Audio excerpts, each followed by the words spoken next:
HIV અને ads પીડિતો માટે સુંદર કામગીરીથી વિશ્વભરમાં જાણીતા બનેલા વર્લ્ડ સેલિબ્રિટી અને બ્રાન્ડ એમ્બેસેડર એવા રાજવી પરિવારના યુવરાજ માનવેન્દ્રસિંહનો જન્મદિવસ રાજપીપળા ખાતે ગાર્ડનમાં જાહેર જનતાની વચ્ચે ઉજવાયો હતો।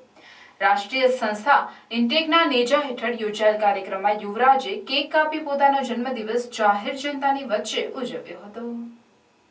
રાષ્ટ્રીય સંસ્થા INTACH Indian National Trust for Art and Culture Heritage જે હેરિટેજ અને પર્યાવરણ ક્ષેત્રે કામ કરતી સંસ્થા છે, જેના ચેરમેન યુવરાજ માનવેન્દ્રસિંહ અને સહ કન્વીનર વિરાજબા મહિડા તથા અન્ય સદસ્યોની ઉપસ્થિતિમાં યોજાયેલા કાર્યક્રમમાં યુવરાજે જણાવ્યું હતું કે રાજપીપળાનો હેરિટેજનો દરજ્જો મળે તે માટે પ્રયત્નો કરવા। રાજપીપળા રિયાસતી રાજવી નગરી છે। રાજા રજવાડા વખતની ઐતિહાસિક રાજવી ઇમારતો, રાજવી પ્રતિમાઓ આવેલી છે, જેમનું રાજપીપળાના વિકાસમાં ખૂબ મોટું યોગદાન છે। એમનો ઇતિહાસ નવી પેઢી જાણે એ મતે રાજવી સાહિત્ય તૈયાર કરવું, લોકો સુધી પહોંચાડવું, રાજવી ઇમારતોની સાચવણી થાય, સમારકામ થાય, અહીં પર્યટકો આવી શકે, ટુરિઝમનો વિકાસ થાય। રાજા રજવાડા વખતની રાજપીપળાની બંધ પડેલી બ્રોડગેજ રેલવે લાઇન પુનઃ ચાલુ કરવા અંગે વિચારણા થઈ હતી। તે ઉપરાંત સ્કૂલ કોલેજોમાં યુવાનોમાં હેરિટેજ વિશે કેવી રીતે જાગૃતિ લાવી શકાય તે માટેના કાર્યક્રમો કરવા અને રાજપીપળા અને ગ્રીન રાજપીપળા સુંદર, સ્વચ્છ અને સંસ્કારી નગરી બનાવવા અંગેના અભિપ્રાયો ચર્ચા હાથ ધરાઈ હતી અને તેના અમલીકરણ અંગે આયોજન હાથ ધરાયું હતું। અને આજના રોજે અમે અહીંયા રાજપીપળાની અમુક નાગરિકોને અહીંયા ભેગા કરીને ઇન્ટેક વિશેની માહિતી આપી છે અને કેમ આપણે રાજપીપળાને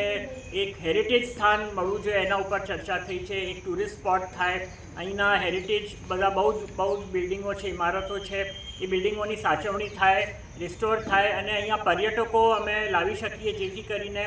આ જૂના ઇમારતો એમને બતાવી શકીએ। પ્લસ પર્યાવરણલક્ષી પણ અહીંયા ચર્ચા થઈ કે જ્યાં અહીંયા પર્યાવરણ માટે પ્લાન્ટેશન થવું જોઈએ, અહીંયા સુંદર પબ્લિક પાર્ક છે એને પણ રિસ્ટોર કરવું જોઈએ અને આપણે સ્કૂલો અને કોલેજોમાં યુવાન વર્ગમાં કેવી રીતે હેરિટેજ વિશે જાગૃતતા ફેલાવી શકીએ એ વિશે અહીંયા અમે બધાએ ભેગા થઈને અને એની આજે ચર્ચા કરી છે અને ચર્ચા જ નહીં પણ એને કેવી રીતે અમલમાં મૂકી શકાય એને માટે પણ અમે લોકો બધા અહીંયા ભેગા થયા છે અને બધાનું સહકાર મળે, રાજવી પરિવારનું સાથે સાથે અહીંના નાગરિકોનું સહકાર સાથે હોય અને અમારે